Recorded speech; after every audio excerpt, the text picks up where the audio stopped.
another edition of the Interstellar Modeler. What I'd like to do is talk about model building supplies.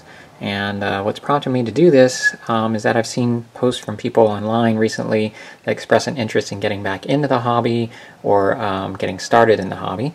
And as you know, the sky's the limit when it comes to equipment and supplies that you can purchase for any hobby. And so I thought I would spend a few minutes just to give them some advice on how to do this within a reasonable budget. Model building for me is a great hobby. It allows me a chance to just kind of do something way different from what I do every day. I spend my time working with the public and with people every day, which I do enjoy, but as you can imagine, it's a good idea just to kind of relax from that and take some time on your own just to spend away from what you typically do. And so what I'd like to do in this video is divide it into two parts. The first part is going to be about painting, and then the second part will be about other supplies that you can use to help detail your model. So let's go ahead and get started. Okay, so let me start with spray paint real quick. Spray paint obviously is an easy, convenient way to get a hold of a color to paint your model with. So it's pretty simple to use. Obviously you just take off the cap and spray your model.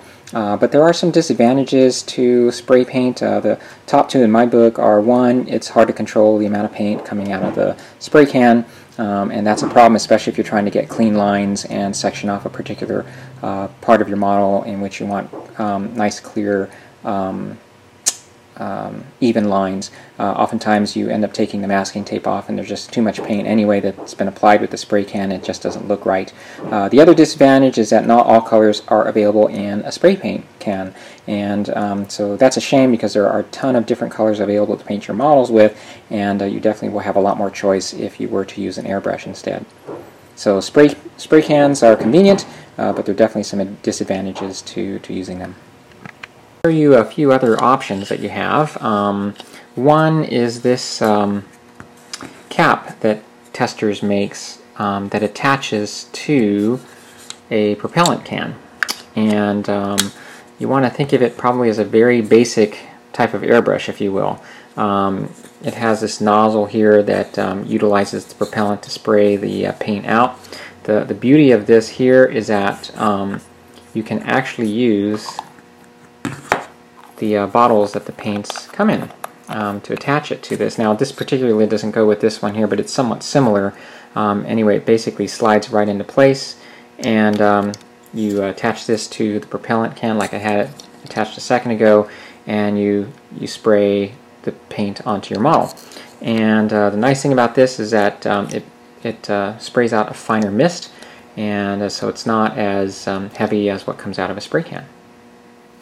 So I'm going to take a second here to take you over to a model that I built utilizing this system here, and this is of course the USS Voyager from the Star Trek series, and this was one of the first models I built when I got back into modeling a number of years ago, and you can tell it's an older model because the decals are looking all yellow here. I really need to redo this model, but my point here is that this particular model can be painted in a lot of different color schemes, and one that I came across that I liked had these different colored panels. So I knew I wasn't going to, first of all, get the straight lines I wanted, and second of all, I knew the colors that I wanted to use were just not available. In fact, this entire model is painted with a mixture of paint that I came up with after just doing a lot of different research online about what color the ship is painted in. But you can see it actually came out pretty nice. And so this cap again is available. You still should be able to find it at your local hobby store, and they usually sell it in like a paint kit, like a model car paint kit, and again, it's pretty easy to use. So if you looked online and are looking into airbrushes, you can easily see that they can be very expensive, and so this one here is another system available from Testors, and it's actually called the Aztec Broad Stroke Easy Airbrush, and it's a pretty simple one to use. It doesn't have a lot of features that a lot of the fancier ones do, but provides you a little more control over that other system that I showed you. But it's somewhat similar. Again, it's made by Testors, so you can actually use the, again, what I like about these systems is that you don't have to pour the paint into another bottle. You can actually use the paints, you know, that, I'm sorry, you can use the bottles that come with the paints and just screw them right in. So this is basically how the system works. So you have the paint bottle, and the system comes with a couple of these caps, and then there is a tube that you have to insert here, and this screws down in like so, and this screws right onto here, and then you attach this end to either a compressor, or you can buy a bottle of propellant like the one I showed you there a second ago. So this is actually what I've been using a lot lately, and I am finally going to upgrade into a fancier airbrush. I think I'm ready to do that, but I've done a lot of models with this particular system, and it really comes out pretty nice. And something like this runs, gosh, about 30 bucks. So you can definitely get away with using an airbrush type system and get some good results and not really have to spend a ton of money. And then when you get more confident, like I've become more confident in your painting skills anyway, then certainly you can upgrade to a more expensive system. Okay, so just a quick word about paints in general. Paints come in either oil-based or water-based, and so you're either looking at enamels or acrylics. And there are some people who really don't like using acrylics. I used to prefer using enamels for a long time, but honestly these days I use acrylics a lot. The advantage you get from using acrylics, the one big advantage is that the cleanup is so easy. All it takes is water to clean up your brushes and your airbrush equipment, and certainly if you get a lot of paint on your hands, it's very easy to wash off. It's also non-toxic, so that's an added plus too. And acrylics now are available in a lot of colors. For my purposes, I actually find most colors that I need in acrylics. The only ones I tend to use with enamels are going to be your metallizer paints, which give the surface a metallic look. Those obviously come in, I should say they're not available in acrylics.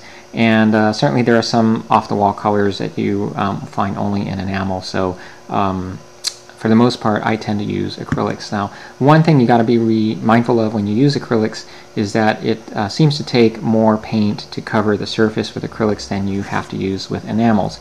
And possibly because it's thinner, you know, it takes a few more coats with acrylics to get good coverage on the surface of your model. So that's definitely one thing to consider when you're using them. But I think the advantages, in my opinion, outweigh that. I'm willing to buy an extra bottle or two if it takes that, just to be able to get something that's going to clean up easily.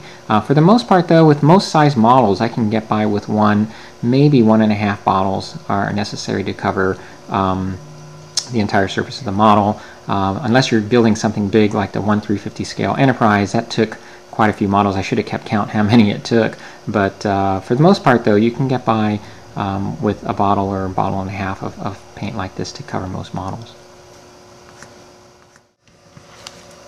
Okay, and let me spend a second talking about primers. Now, primers are necessary in order to get good adhesion of your surface color onto the surface of the model.